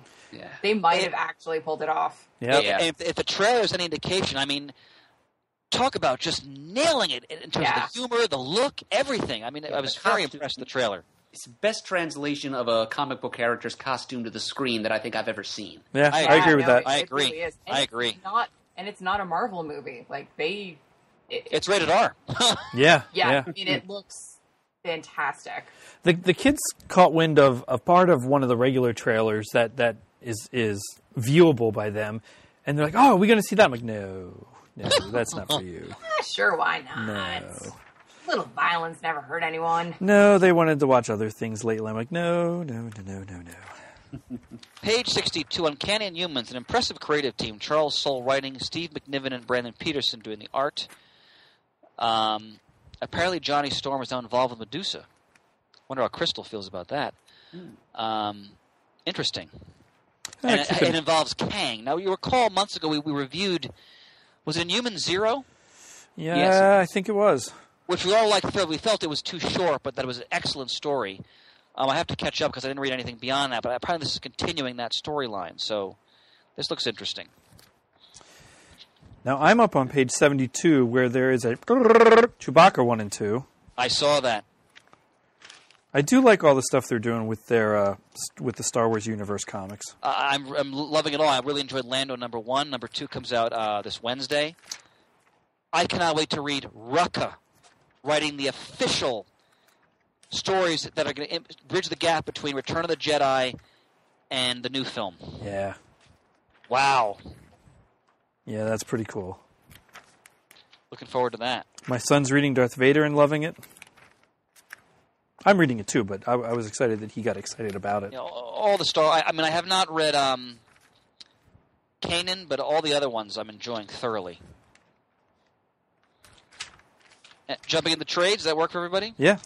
Before we do, there's a collection of a Please. different kind I'd like to mention. It's on page 66, and it's all 3 issues of the original Marvel Superheroes Contest of Champions miniseries from 1982, which, if I'm not mistaken, is Marvel's first miniseries. Yes, it is. Yes, it is. Yep, one 88-page package for $8. So save yourself the trouble of hunting it down in the back issue bins. It's an important and influential story. Check it out. Yeah. You can buy it all in one package. That's not bad at all. I'm sure you'll save something if you try to buy it on dcbservice.com. Yeah, yeah. Page 80 has the hardcover for Secret Wars.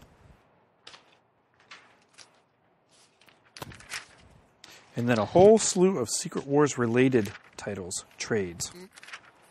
Murd, on page 93, this sounds like it's up your alley. Squadron Sinister. Mm-hmm. I think Squadron Sinister 1 through 4 and Avengers 69 and 70, the Roy Thomas stories. Oh, sneaky of them to slip in the Squadron's very first appearance. Yeah. Well, the Squadron, yeah.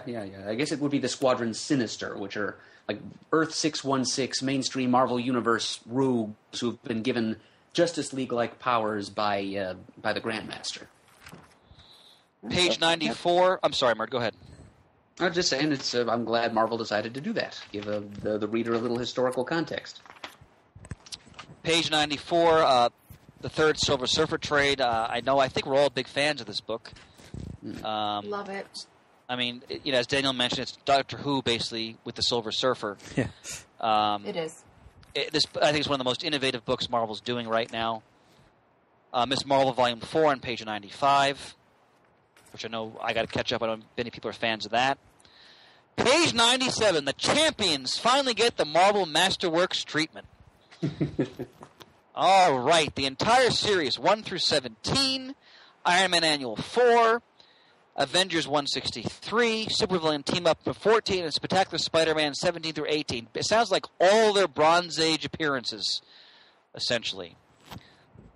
Definitely one of the most interesting lineups for a Marvel superhero team in the company's history.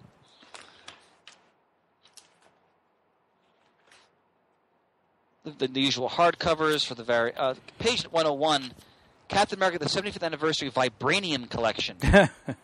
$200. Jesus. Beautiful Alex Ross cover. But again, a lot of these books you can find in other reprint formats. Yeah.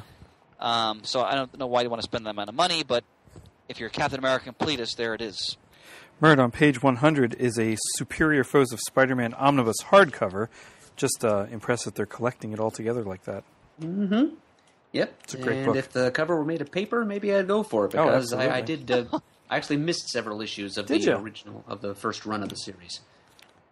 Right around next- when they went to $3.99 cover price. And next to that, they're continuing the omnibus treatment for Claremont's legendary Uncanny X-Men run. This collects X-Men 154 to 175, X-Men Annual 6 and 7, Marvel graphic novel number 5, which I'm assuming is the classic. What the hell is that called? Oh, I'm failing here. Where they introduced William Stryker. I just forgot the name of that story. Oh, God Loves Man Kills? God Loves Man Kills, yeah. I think it's that one. The Wolverine miniseries, Magic miniseries, Special Edition X-Men 1. There's some good stuff in there. That's for $100. Nova Volume 6. Now, Shane, is that the that's not the Richard Rider Nova, right? That's the kid. That's the kid, yeah. Correct? Okay. If I'm right, let me get to that part. God, what page was that on? There it is. Yeah. It's Jerry Duggan writing it, so yeah. Yeah, that's all the new ones. I was up looking at the Star Wars offerings, which were Star Wars Legends Epic Collection, The Empire Volume 2, and right next to it, The Journey to Star Wars, The Force Awakens, Shattered Empire Trade, even though issues 3 and 4 are solicited just a few pages ago. Page 113, Murd, I thought of you immediately. Thanos Cosmic Powers, Secret Defenders 12 through 14. I think we talked about one of these issues when we were guests on Back to the Bins, right? Exactly, number 12. Yeah. That was my my selection. Yeah, where Thanos creates his own little team of operatives, like Earth-based supervillains, including Rhino, to go and capture an alien artifact for him. And then the Cosmic Powers miniseries, 1 through 6. Yep, the cover is actually... the cover to this trade is actually an adaptation to the cover of the first issue of that, if I'm not mistaken. The next page, I want to salute Marvel for its Epic collection. These are really nice collections they do. They're expensive. They're over $30, but you're getting a lot of stories and key runs. For example, you have the Moon Knight Epic collection, which is the great Doug Munch, Bill Sienkiewicz run from the 80s. This is Moon Knight's 5 through 23.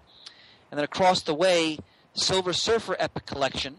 This is the 1987 series, which is very good. Issues 1 through 14, and also the John Byrne one-shot from 1982. That's good stuff there. I mean, granted, you get a lot of these in bargain bins, so, if you don't want to spend this much money, but the Epic Collection are usually very nice trades. And the next page, Star Wars Epic Collection, The Empire Volume 2. Again, Marvel collecting various aspects of the Dark Horse offerings. I was just looking on DCBS, and the Moon Knight Epic is half off. Oh, excellent. On page 120 is the Marvel's recoloring of Return of the Jedi, like they did Empire and A New Hope. It looks beautiful. It looks beautiful. I did get A New Hope, and it was very well done. It looked nice. This is Al Williamson art, which is gorgeous. The old Marvel comics to begin with. Oh, yes. Anything else for Marvel? I had nothing else for Marvel. I'm sorry, Mert. Go ahead and say something. I was just going to say that Return of the Jedi story is one of the first comics I ever read. Oh, get out. Nice. I found an edition of that rolled up in my Christmas stocking long about 1984. Oh, that's right. Cool.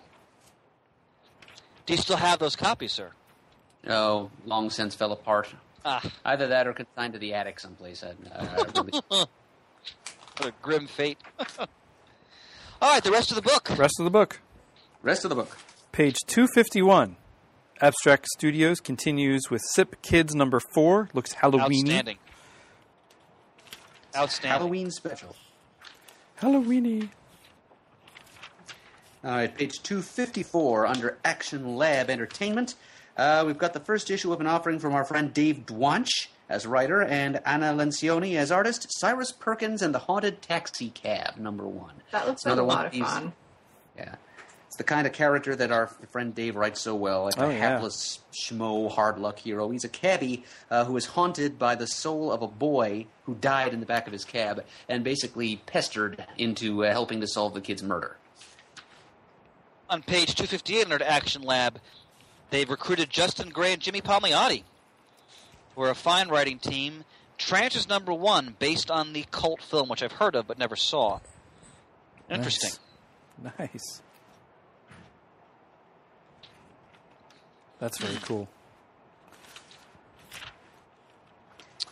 What else is jumping out at people here? Well, 265 has the next volume of Diary of a Wimpy Kid, Volume 10, Old School. Oh. Comes out in September, I think, is when it debuts.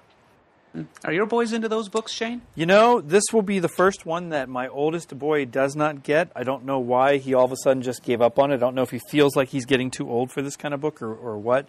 But, up until this point, he has read every single one multiple times. And I said about this one coming out, I was like, nah, I don't know if I'll read this one. Just a little bit of those pains of the kids growing up and venturing onto different things. I think my younger boy, Jun, who is 10, would still read this. I doubt Ricky would, though. No, Joan would be all over it. Yeah. If you're a Calvin and Hobbes fan, Oh, yes. it's their 30th anniversary. Pages 266 through 269 is all Calvin and Hobbes primarily. Yeah. I mean, if you have the slipcase, which my older son has, that's all of it. But they've also broken it down to all the various soft covers here as well. Yep, I have the slipcase as well. Between that and Bloom County being back, where Berkeley Breathed is posting things on Facebook of the strips he writes, the dailies and Sunday stuff, I am loving it. Loving it. Actually, Shane, this reminds me, thinking of you, page 272, Ape Entertainment, Sesame Street. Yes. Another sunny day, #1. Yes, I've been waiting for more stuff to come out from them from Sesame Street. Yeah, we really haven't gotten past the first issue yet, have we? No, we Yeah, haven't. the second one was solicited some time ago, but hasn't materialized yet. So, much as I'd like to see another sunny day dawn on Sesame Street next week, I have written down here on the page, tell us another one, you know, when I see it. And especially since I know Jay Fosgitt is involved, because he's one of my favorite comics cartoonists these days. I love his Bodie Troll. He's done some good work for the My Little Pony comics from IDW. I'd love to see his take on some of the Sesame Street characters. So please, Ape, actually make this happen. Yeah. Wholeheartedly agree. Did Ape release a Sesame Street comic in the past? I forgot. Yes, they did. They did, okay. #1. Is there a free comic book day, Sesame Street? There was. Or am I just... No, there was that as well. Mm-hmm. Yep, I think they might have actually used it as a free comic book day thing more than once. I believe that's also true. On the same page, we've got the latest of Archie's Dark Circle, giving us contemporary, darker takes on the old classic MLJ characters of the Golden and Silver Ages. The Hangman #1, written by former Marvel scribe Frank Thierry. Fun fact, the Hangman is among the very first superheroes to die in the pages of comics. Oh, wow. Yep, that was what sparked his brother to become the Comet, another MLJ superhero of years past. I always mention as a matter of duty, Garth Ennis' Magnificent War Stories comic on page 285. No one has a greater command of the history and the drama of military history, especially the Second World War, as Ennis does. These are anthology. Like every he does mini arcs within the overall title, touching upon different eras, primarily in the Second World War. Just tremendous stuff. Going to page 296, Boom. Yep. This sounds interesting. Cognetic #1.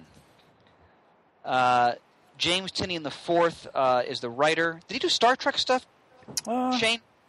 I don't know. The name's not familiar with me, but I haven't read a lot of the newer Star Trek stuff. Oh, no, I'm sorry. He does The Woods. That's where I know the name from. Okay. Go ahead, Mert. I'm sorry.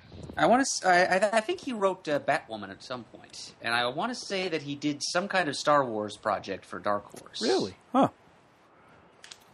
Everyone believes that they are self-reliant, self-determined individuals, each set on their own course. They've built civilizations, they've built culture, they've built lives. But what if that isn't the right track? What if there's a singular mind ready to take back control and finally write the destiny of mankind and build a better tomorrow? Cognetic is the story of a powerful psychic being that once controlled 1/3 of the world's population as part of its hive mind. That sounds very interesting. I like the art. I'm up on page 300 for Iscariot. I think that's how you'd pronounce that. Yep, as in Judas Iscariot. Okay.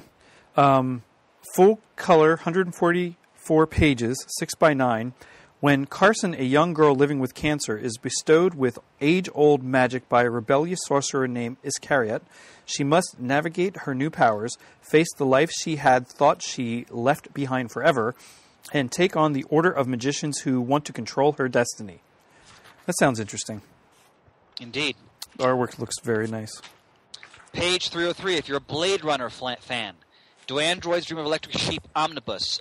Here, they're collecting all 24 issues of that adaptation of Philip K. Dick's novel, Do Androids Dream of Electric Sheep, which, of course, Blade Runner was based on. And I'm interested in that. I know I read a few of the issues, but I wouldn't mind getting that all in one encompassing volume. Right? Me too. 24 comics for $40. And less at dcbservice.com, no doubt. That's a good buy. Yeah. It is indeed.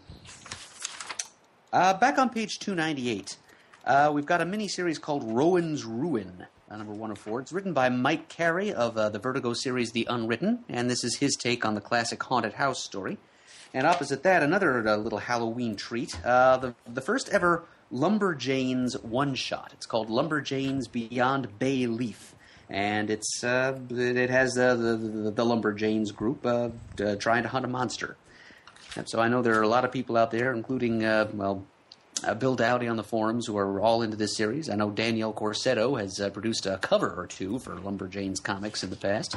So we've got a couple of people we know who are really into this series. I've bought the first trade, and if you'd like to read a self-contained story featuring these characters with a bit of a Halloween flavor, try that.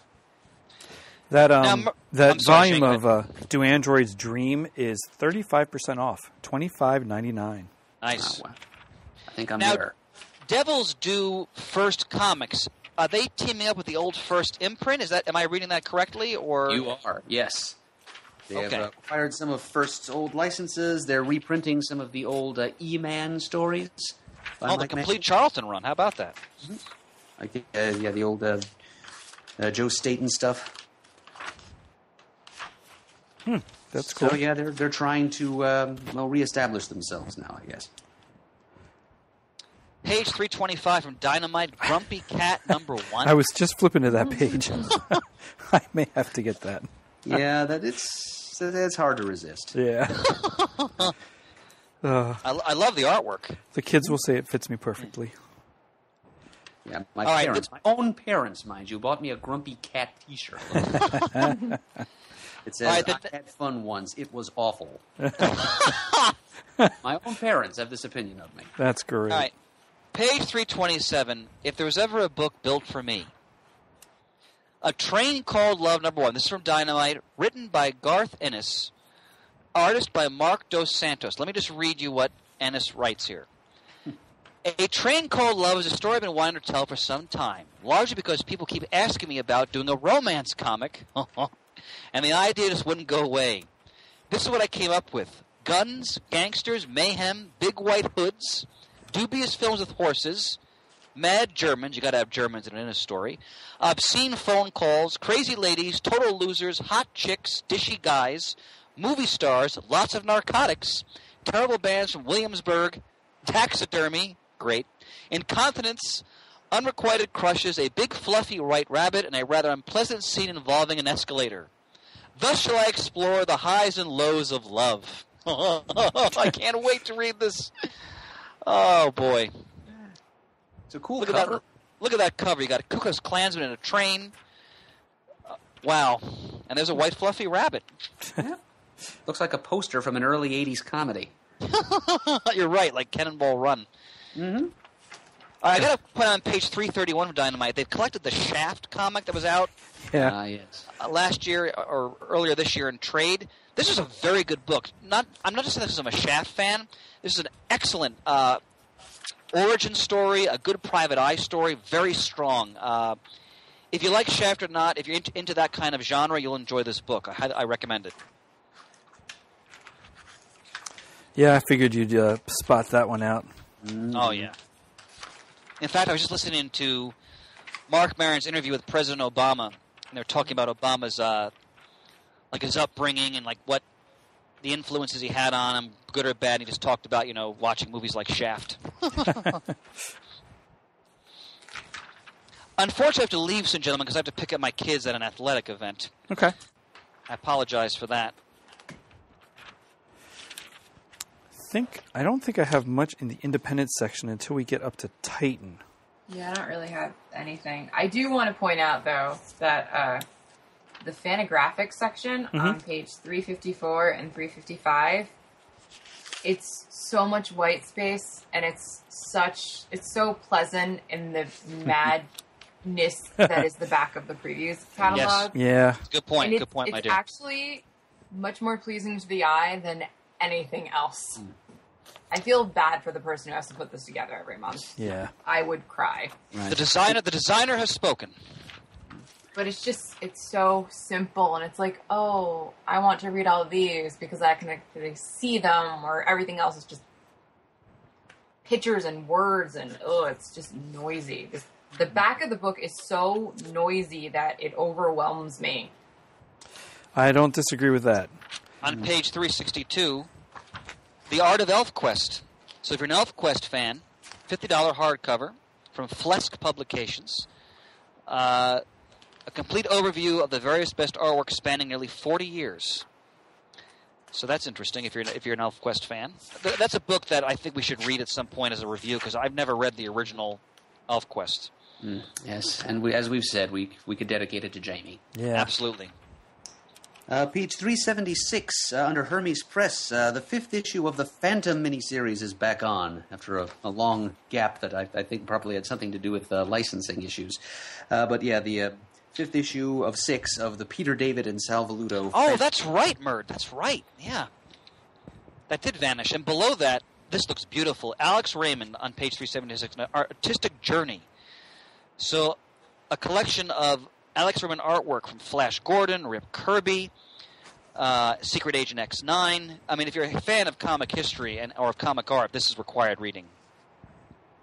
It's Alex Raymond. And back one to page 374, they're reissuing Zot, the complete black and white stories from 87 to 91 by Scott McCloud. Very important benchmark book in the history of independent comics, which I've yet to read, actually. Yeah, I haven't read any of them either. I actually know its significance. What did you want to talk about in Titan, Shane? Okay, so on page... Gosh, no page number, son of a gun. Oh, let's see. For 8, 9, 10, 11, page 412, I think it is. Titans has Heroes Reborn... I'm sorry, Heroes Vengeance comic number 1, because the Heroes TV show is coming back to NBC Thursdays this fall, which is kind of interesting. More importantly, if you flip the page... a new Doctor Who series featuring Paul McGann's 8th Doctor, who had very little screen time. He only did the telemovie for Fox. And then, oh gosh, what's the audiobook that does a lot of Doctor Who stuff? I'm totally blanking on that. Maybe they're in the back of the book. They have featured Paul McGann as the Doctor in a lot of audio dramas surrounding his character, which is it like Big Finish Big or something Finish. like that? That's it. Thank you. It is Big Finish. So I think they're doing a great job with their Doctor Who stuff. My son gets the Peter Capaldi ones. I think Pants had read some of the other ones. I'm really excited for the 8th Doctor Paul McGann ones. I always thought he would have been great to have a longer series. 2 points I want to make, then unfortunately I must depart, my friends. First, a warning to people, because I feel, I have an obligation to do this when I've read something that I don't think is very good, because, everybody works hard for their money. On page, it's under the Titan, there's no page number, Scarlet Couture. Yes. Volume 1. This was terrible. Was it? Don't be fooled by the cool animated style of the artwork. This reads like it was written by a teenager. Okay. It was. I couldn't get through the first issue. It was so poorly written. I think you tried it too, didn't you, Danielle? Yeah, I couldn't get through it. I had some interest in it, and I'm glad you guys have said that, because the writing, I'm sorry to say, is amateur hour. Okay. So don't spend your money on that. Conversely, the next page. Now, this is later on in the previews in terms of solicitation. Shane, Batman: A Celebration of the Classic TV Series. I saw that. $50 hardcover. Never before seen material from Adam West's personal archive. Now, in the book section of the previews, they go into this in more detail. Okay. But if you're a fan of the show, this is probably worth picking up. Based on solicitation later on in the book section. That looks like a lot of fun. I apologize, my friend, that I must depart, but parenting duties are summoning me. Mm-hmm. Understood. So, Yes, we understand. But as always, this is an honor, and I look forward to our next bull session. Okie dokie. So, I wish you all a fine evening. Daniel shaking your head in disgust, as only someone who knows me for so many years can. Well done, my dear. True. And we will talk again soon, my friends. All right. Bye. Take it easy. Alrighty. Good night. See ya. Chris. Bye. Now, me, myself, I don't have a whole lot more in the comics section. I had nothing. There's a couple things in the book section that I wanted to point out. There was one thing in the book section that I saw that I totally need. Well, go ahead and do that. If Murd comes Okay, up with something before that, we'll go back to it. 461, the official DC Superhero Cookbook Deluxe Edition. It's a cookbook. It involves DC heroes. I needs it. That is one of the things I was going to point out. I so need it. And it comes with 3 cookie cutters, 2 sheets of logo stencils, and character cutouts for awesome food styling. Nice. On the Next CGS Wild Pig Party, I will totally make something out of that. On page 460, they have the DC Superheroes Super Baby Starter Library. Thought that would be kind of cute. Yeah, the DC cookbook, that'd be awesome. And there's a paint by numbers. Oh, I missed that. Where's that at? It's right underneath the Avengers. The, Super Baby Starter. Nice. It's a Marvel Avengers paint by numbers. God, I haven't done paint by numbers in years. I don't even think my kids know what that is. Oh my goodness. On page 463, now I started a few weeks ago to try and reread, not that I don't want to read it, but I got distracted with other things over time. But I'm trying to read the 4th Harry Potter book. And here solicited is the first Harry Potter book, the illustrated edition. So if you're looking for a new way to read Harry Potter, you might want to check out the illustrated editions. I'm sure they will all follow past that. There's page 469 has a Back to the Future, the Ultimate Visual History. And on that same page is the Batman, a celebration of classic TV series that Chris mentioned. That looks like a heck of a lot of fun. Yeah, it does. I love Not gonna that get show. it, but it looks. Did you see that there's a book on Legos too? On 468. Ah, the great Lego sets Yeah. of visual history. Oh, that'd be cool too. And I want that minifigure. Oh, that'd be fun to read too. Our household's definitely in for a penny, in for a pound when it comes to minifigures. Yeah, I went to Englishtown, which is a flea market, a giant dirt flea market in New Jersey, and there were a couple people who had stands of like Legos, and they all had minifigures for like $10 a pop. I was like, oh, Yeah. Everyone knows that Legos are really expensive right now. Oh, yes. I was like, you were not getting. Because a lot of it's like booths, but then there's people just selling their random garage sale stuff. Sure. But those people knew what was up. I was Oh, like, yes. no.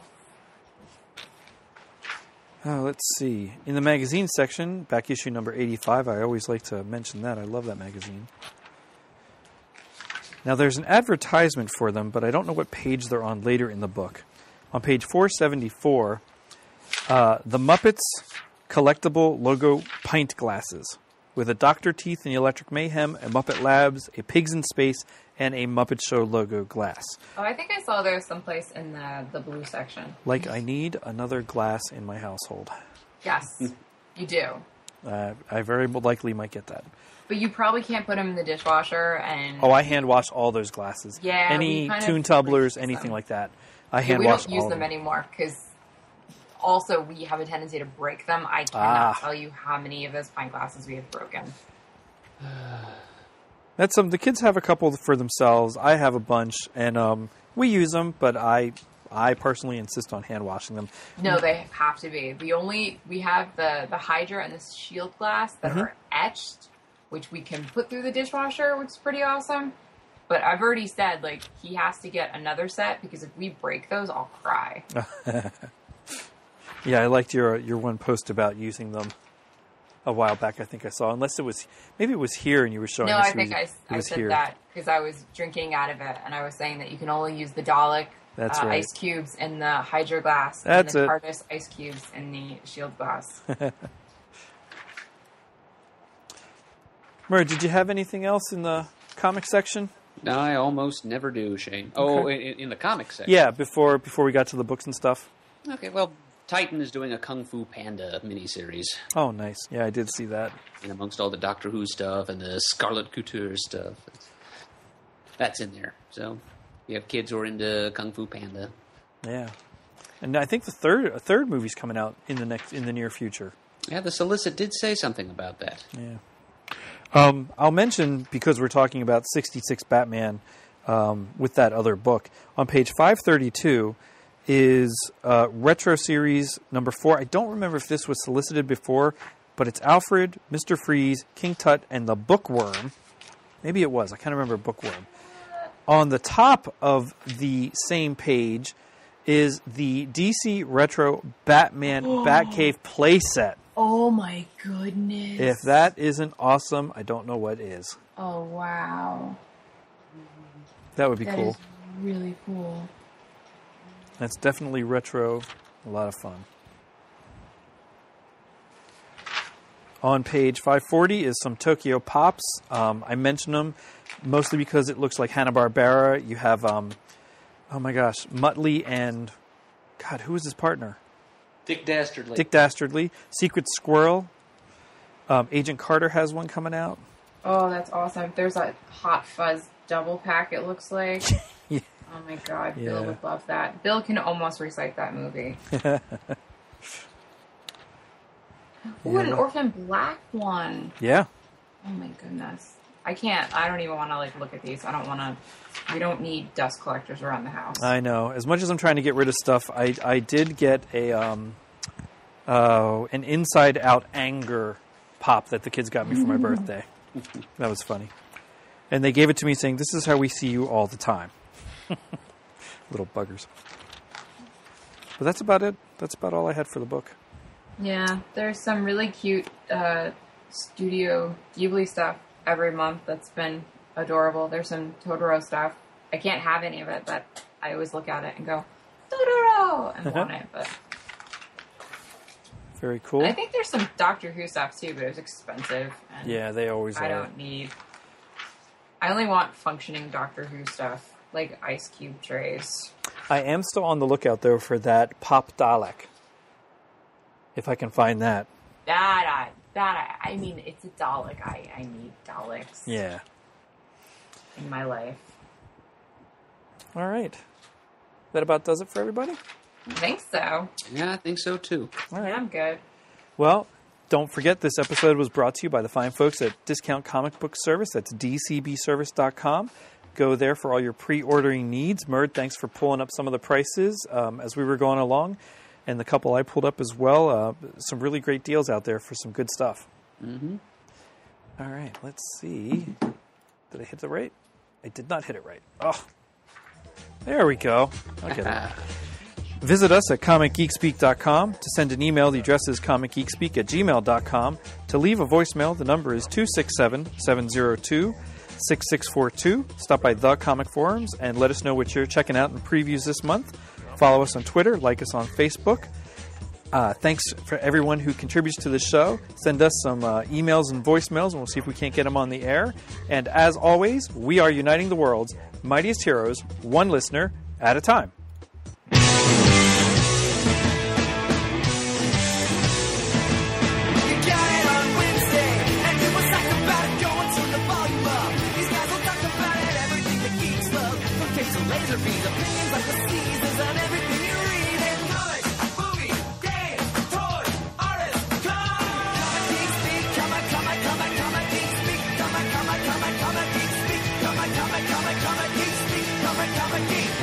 Uniting the world.